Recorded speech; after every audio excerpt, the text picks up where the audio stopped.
안녕하세요, 김민석입니다. 7월 3일 목요일입니다. 더워가지고 자다가 자꾸 밤잠을 설쳐서 아침에 이제 컨디션이 좀 안 좋은데요. 아무튼 시원한 곳에서 여름 잘 나시기를 바라고요. 제가 이제 1994년도에 의과대학을 졸업했으니까 이제 의대 졸업한 지가 이제 31년이 되고 있습니다. 물론 의대 다닐 때 뭐 2년은 예과고 이제 4년 동안 본과 때 열심히 공부는 하지만요. 예, 그때 참 많이 배우거든요. 근데 벌써 30년이나 지났으니까요. 그 이후로도 의학이 이제 많이 발전을 했는데 뭐 이상한 게 이제 의대 때 배웠던 거는 잘 기억이 나는데 그 이후로 들었던 것들은 어, 뭐 많이 들어는 봤는데 이게 개념이 확실히 서지가 않더라고요. 그래서 역시 이제 학교에서 어렸을 때 배우는 게 참 중요하구나 이런 생각이 들고요. 많이는 들어봤는데 이제 개념이 생기지 않는 이유는 그 철저하게 이렇게 학교에서 배울 때 같이 그렇게 공부하지 않아서 그런 것 같아요. 사람이란 게 이제 자꾸 듣다 보면은 저절로 그거에 대해서 내가 알고 있지 뭐 이런 착각을 할 때가 많거든요. 근데 물어보면 사실 아는 게 없는데 자꾸 들어만 봤다고 해서 이제 아는 걸로 착각을 하고 더 깊게 알아보지 않다 보면은 이제 제대로 알지 못하는 것 같습니다. 뭐 제가 이런 말씀을 드리는 거는 이렇게 뭐 유튜브로 이제 자꾸 듣다 보면 뭔가 좀 아는 것 같고 뭐 그런 착각이 들 때가 있잖아요. 근데 유튜브 듣는 것만으로는 이제 완전히 알기는 어렵고 본인 스스로가 좀 그런 개념을 만들어 나가는 게 중요할 것 같고요. 요즘에는 이제 인공지능한테 물어보면 되니까요. 예전 같으면은 개념을 만들려면 좋은 선생님을 찾아가서 여러 번 물었어야 되는데 요즘에 이제 다양한 인공지능들이 있으니까 그걸 활용해서 잘 모르는 게 있으면 하루에 한 가지씩이라도 어떤 개념을 세워나가면 좋지 않을까? 뭐 의학 공부는 그렇게 재미는 없어도 알고 있으면 자기 몸을 결국 건강하게 해주는 그런 거니까요. 저도 이렇게 찍으면서 하나하나 이제 개념을 세워나가고요. 또 들으시는 분들도 이거 어렵다 이렇게만 생각하지 마시고 하루에 한 가지씩이라도 어떤 단어라든지 개념 같은 거 하나 이렇게 익히시면 제가 큰 보람이 있을 것 같습니다. 제가 오늘 이렇게 장황하게 말씀드리는 거는요. 그 아포엠이라는 게 오늘의 이제 주인공인데 이제 아포리포프로테인 M이라는 겁니다. 참 이름도 길고 그런데요. 이 아포엠이 처음 발견된 게 1999년이거든요. 그래서 제가 의과대학 졸업하고 나서 이렇게 나온 거라서 논문 읽고 뭐 이러다 보면 아포엠이 자주 나오니까 대충 어떤 건지 알고 있었는데 사실 저도 이제 확실한 개념이 없다가요. 오늘 이제 유튜브를 찍다 보면 좀 자세히 알아야 뭐 설명을 드리잖아요. 그러다 보니까 내가 참 안다고 생각했는데 전혀 모르고 있었구나 이런 생각이 들어가지고 이제 한번 말씀드려봤습니다.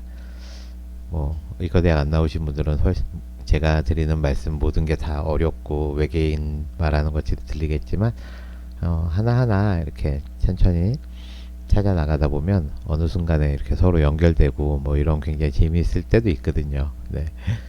아무튼 그런 시간이었으면 좋겠습니다.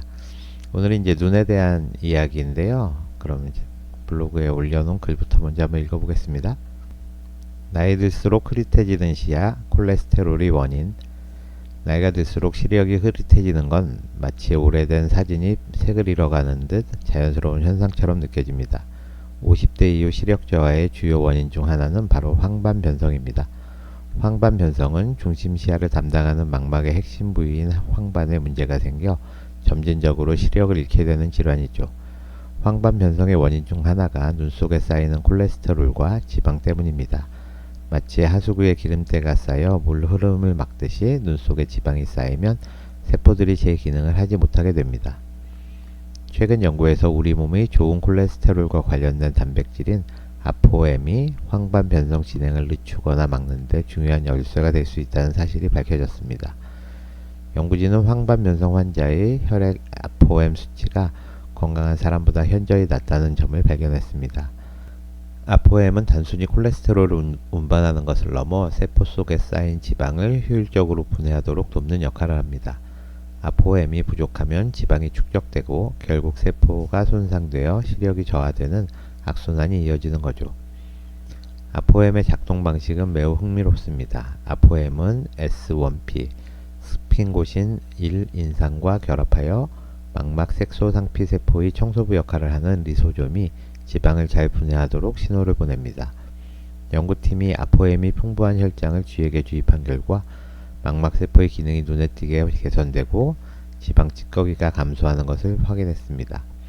반대로 아포엠이 부족하거나 S1P와 결합하지 못하면 지방 축적과 세포 기능 악화가 나타났습니다. 이 연구는 황반변성 치료의 새로운 가능성을 제시합니다. 지금까지는 병이 상당히 진행된 후에야 치료를 시작할 수 있었고 효과도 제한적이었습니다. 하지만 이제는 지방 대사 조절을 통해 황반세포의 진행을 막거나 늦출 수 있는 길이 열린 셈입니다. 그렇다면 어떻게 아포엠을 늘릴 수 있을까요? 현재 아포엠을 높이는 약물 개발이 활발히 진행 중이지만 아직 상용화된 것은 없습니다. 다만 비타민 B3, 나이아신이 아포엠을 높인다는 세포 실험 결과가 있으며 아포엠이 주로 HDL과 관련되므로 HDL 수치를 높이는 건강 습관들이 현실적인 방법이 될 수 있습니다. 규칙적인 운동, 불포화 지방 섭취, 설탕 섭취 줄이기, 적정 체중 유지 등이 HDL을 높이는 데 도움이 됩니다. 결국 혈관 건강을 지키는 것이 눈 건강을 지키는 일이며 그 중심에 지방 청소부 아포엠이 있다는 사실을 꼭 기억하세요. 저도 이제 안경을 쓰고 있지만 이제 가까운 게 잘 안 보입니다. 그래서 이제 가까운 게 좀 이제 흐릿하게 보이고 잘 안 보이기 시작하면 이제 눈 건강들을 많이 생각하시는 것 같아요. 대부분은 이제 노안인데요. 노안이라는 거는 그 눈에 이제 초점을 잘 못 맞추는 거거든요. 우리 그 눈에는 렌즈가 들어있는데 이 렌즈를 팽팽하게 당기면은 이게 볼록 렌즈가 돼서 이제 가까운 걸 볼 수가 있고요. 당기질 않으면은 이게 오목 렌즈가 돼서 먼 것을 보는데 이제 나이가 들면 이걸 당겨주는 그 근육이 그 힘이 없어져 가지고요. 이제 가까운 거 볼 때 조금 어려움을 이제 겪게 됩니다. 그래서 대부분은 이제 렌즈의 문제이기 때문에 초점 맞추는데 좀 어려움이 있어서 그렇지 시력에는 이제 큰 문제는 없는 거거든요. 이것 때문에 노안 때문에 실명하거나 이런 일은 없는데 눈이 안 보이게 되는 것은 결국 망막의 문제가 가장 많거든요. 망막이라는 곳은 이 시세포가 이제 모여 있는 곳이거든요. 그래서 흑백을 보는 것, 칼라를 보는 그런 세포들이 모여 있고 이것들이 이제 모여서 이제 시신경을 이루어서 뇌까지 전달을 하는 곳이거든요. 그러니까 우리 카메라로 치면 그 필름에 해당하는 그런 곳이기 때문에 여기가 이제 손상이 되면 이제 실명이 될 수가 있습니다. 그래서 망막 중에서도 상이 가장 뚜렷하게 맺히는 부분을 우리가 황반이라 그러거든요. 거기가 이제 제일 잘 보이고 우리 컬러를 볼 수 있는 세포도 가장 많이 모여 있는 그런 곳인데 이 황반에 있는 세포들이 서서히 이제 노화가 돼서 시력을 잃어가는 거 이걸 황반 변성이라 그러고요. 이 황반 변성이 지금 현재 우리 그 실명의 가장 큰 원인이 되고 있습니다. 그래서 지난번에도 이제 선글라스 끼고 다니는 게 황반 변성을 예방하는 좋은 방법이라고 말씀드린 것 같은데요. 요번에 이제 네이처에 나온 연구 논문에 따르면 황반에 있는 그 시신경 세포들이 결국 콜레스테롤이 쌓이면서 이제 죽어가는 그런 작용을 하기 때문에 여기 있는 이제 콜레스테롤을 제거해주는 그런 작용이 굉장히 중요하다 하는 논문이거든요. 우리가 이제 건강검진을 하게 되면 이제 콜레스테롤이 나오고요. 이제 콜레스테롤 수치에 이제 LDL, HDL 이런 얘기는 많이 들어보셨을 거예요. 그래서 LDL이 높으면 이제 심장병도 생기고 여러 가지 병이 생길 수 있는 나쁜 콜레스테롤이고 HDL은 이제 거꾸로 높을수록 건강에 좋다. 이런 얘기 들어보셨을 텐데 이 HDL 콜레스테롤에 이제 같이 붙어 다니는 그 지단백질이 아포엠이라는 그런 단백질입니다. 그래서 이 아포엠 단백질에 대한 그 결국 논문인데요. 논문은 어렵지만 일단 표지만 잠깐 한번 보겠습니다. 네, 이게 논문 이제 표지인데요. 네이처 커뮤니케이션즈라는 곳에 실렸고요. 보면 아포 리포프로테인 M attenuates age-related macular degeneration phenotypes via sphingosine 1-phosphate signaling and lysosomal lipid catabolism. 상당히 제목부터가 이제 긴데요. 일단 아포엠이라는 건 줄여서 말하는 거고요. 풀네임은 아포 리포 프로테인 M입니다. 하나하나 이제 보시면 프로틴이란 건 단백질이잖아요. 근데 리포라는 거는 지방을 말합니다. 그래서 리포 프로틴이 이제 지 단백질이거든요. 우리 지방은 그 물에 녹지 않기 때문에 혈액에 돌아다니려면 지방 자체로는 돌아다닐 수가 없어요. 그래서 우리 단백질하고 결합된 형태로 돌아다니는데 그걸 리포프로틴이라 그러고요. 그럼 아포리포프로테인은 뭐냐 하면은 리포프로테인은 단백질하고 지방이 결합된 형태라 그랬잖아요. 거기서 지방을 뺀 거, 그거를 아포리포프로테인이라 그럽니다. 그러니까 리포프로테인을 이루는 지방하고 단백질이 있을 때 이 단백질 성분을 우리가 아포리포프로테인이라 그러고, 여러 가지 종류가 있는데 그 중에 최근 밝혀진 게 이제 M입니다. 이번 논문의 주인공은 아포리포프로테인 M이고요. 줄여서 이제 아포M이라고 제가 했고요. attenuate라는 거는 이렇게 완화시켜준다는 뜻이고요. age related는 이제 노화가 진행되면서 생기는 이라는 뜻이고요. macular degeneration이라고 되어 있는데, 이 maculara는 곳이 그 황반입니다. 그래서 macular degeneration이 황반 변성이고요. 스핑고신 1포스페이트라는 게 S1P라고 아까 블로그를 해서 쓴 건데요. 어떤 신호를 전달해 주는 그런 지방이거든요. 스핑고신 1포스페이트. 시그널링이 이제 신호를 주는 거고요. 그다음에 라이소조말 리피드 카타볼리즘은, 리피드는 지방이고 캐타볼리즘은 분해되는 거거든요. 근데 그게 어디서 이루어지냐면 세포 소비관 중에서 라이소좀 또는 리소좀이라고 하는 건데, 여기서 이제 세포 안에서 지방이 분해되는데 그거를 이제 촉진시켜준다는 그런 뜻입니다. 예, 미국 루이지애나 대학에서 연구를 한 것 같은데요. 이태준이라는 이분은 이제 한국분인 것 같으네요. 한국분이 이제 일저자로 그렇게 나온 논문입니다. 네, 여러 가지 이제 전자현미경 사진 G에다가 이렇게 고지방시기를 한 다음에 이제 전자현미경 사진을 했고, 이제 아포리포프로테인 M이 이제 KO라는 건 넉아웃이라 그래서 없는 G, TG는 트랜스제닉이라 그래서 이제 많이 발현시킨 G.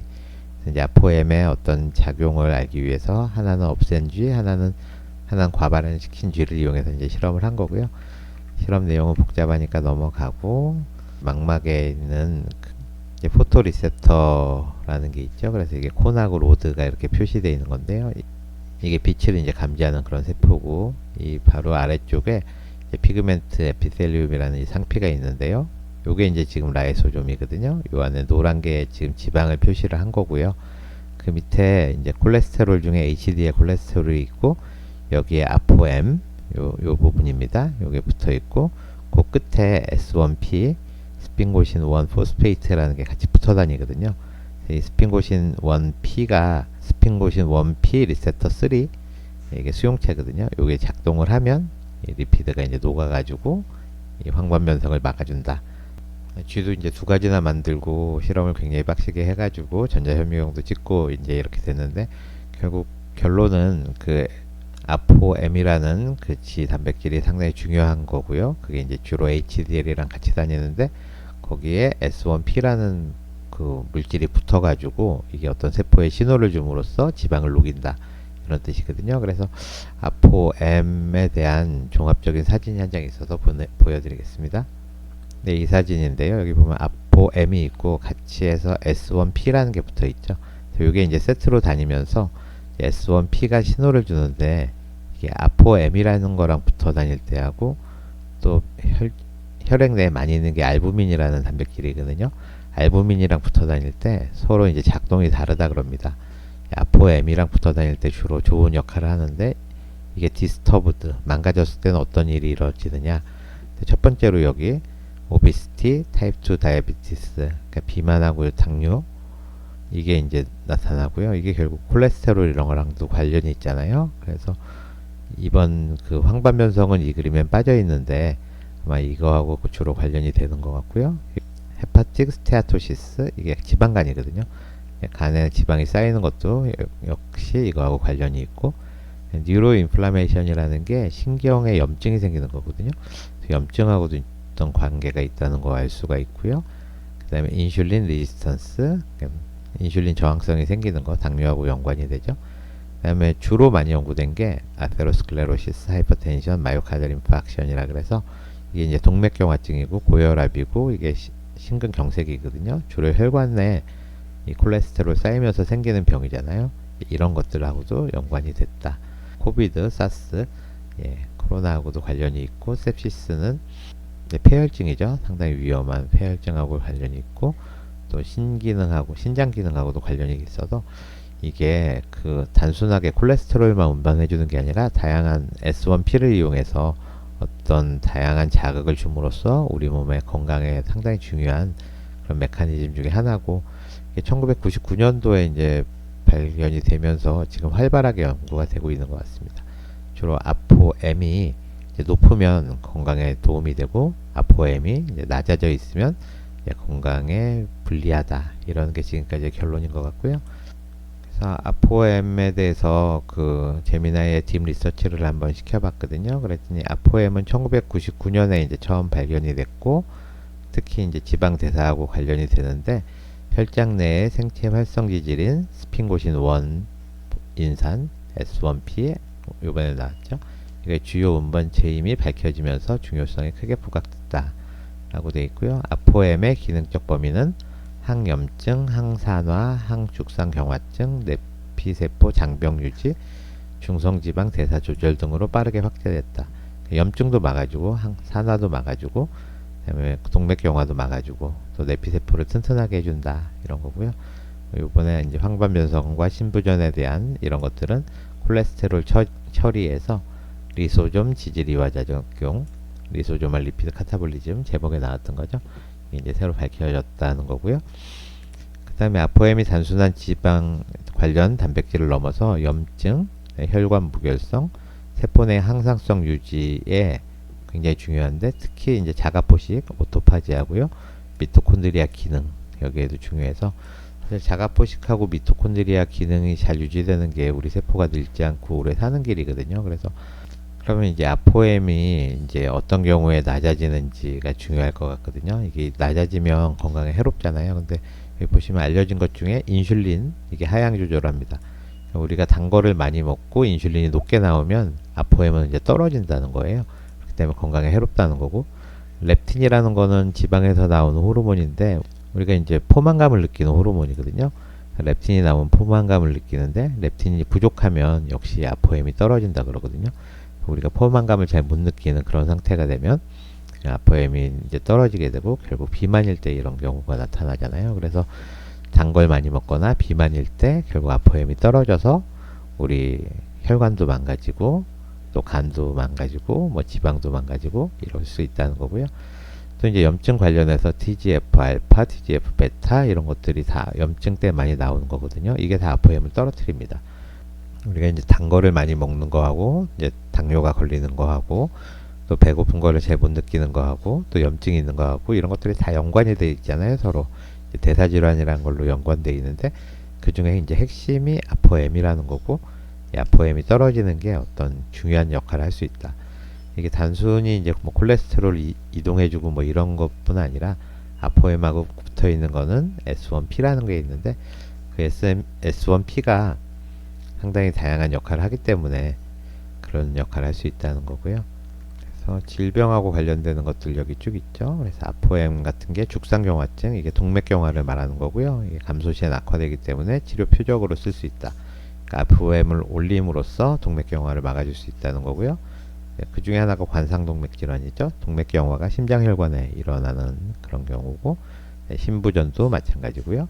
2형 당뇨병하고 인슐린 저항성도 아포엠이 떨어졌을 때, 고혈당증이 생기면은 아포엠이 떨어지는 그런 거기 때문에 치료 표적이 돼서 아포엠을 높여줌으로써 당뇨나 인슐린 저항성을 좋게 할 수 있다는 그런 내용이고요. 이제 신장 질환에서도 이게 발현이 떨어지는 걸로 돼 있고, 바이오 마커라고 돼 있습니다. 이게 바이오 마커하고 치료 표적의 차이는 뭐냐면은, 이런 질병을 뭐 의심하거나 진단할 수 있는 그런 기준이 될 때 바이오 마커라고 쓰고요. 치료 표적이라는 건 뭐냐면, 이게 떨어져 있을 때 이걸 높여줌으로써 이 병이 치료되는 경우, 그럴 때 이제 치료 표적입니다. 좀 비슷한 듯 다르죠. 한쪽은 진단, 한쪽은 이제 치료가 된다는 거죠. 그래서 질병 관련 황반변성 같은 경우에는 치료 표적으로, 이럴 때는 아포엠을 올려주는 것으로서 이런 질병이 좋아진다, 그렇게 이해하시면 되겠습니다. 그래서 결론을 보시면 아포엠이 잠재적인 진단 바이오마커 및 새로운 치료 전략의 표적으로서 큰 가능성이 있다. 특히 아포엠 수준을 높이거나 그 기능을 조절하는 것이 콜레스테롤 침착물 제거, 세포 손상 방지에 기여할 수 있다. 이런 최근 연구가 매우 고무적이라는 거고요. 아포엠이 상당히 다양한 그 기능이 있기 때문에, 또 질병에 따라서 역할이 다르기 때문에요. 어떤 진단이나 치료법 개발에는 이제 추가적인 연구가 필요할 수 있다. 결론적으로 아포엠이라는 거는 그거랑 같이 다니는 그 S1P, 이 S1P가 주로 역할을 하는 그런 방식이 있고, S1P 없이도 그냥 아포엠만으로도 어떤 작용을 하는 그 두 가지가 이제 서로 나눠져 있어 가지고요. 이제 상당히 이제 복잡한 거죠. 그래서 앞으로 연구가 많이 되면 이 아포엠을 타겟팅하는 그런 다양한 방법들이 나올 것 같고요. 아직은 뭐 이걸 확실히 올려주는 약물이 없기 때문에 그 비타민 B 같은 거 좀 챙겨 드시고, 그리고 HDL 콜레스테롤이 높아지면 이게 좋아지는 거기 때문에 HDL을 높이는 그런 여러 가지 몸에 좋은 습관들 기르시는 게 황반변성을 예방하고, 뭐 그것뿐 아니라 우리 몸의 혈관을 튼튼하게 하는 그런 길이라고 생각이 됩니다. 그럼 오늘은 여기까지 말씀드리고요. 저는 내일 뵙겠습니다. 감사합니다.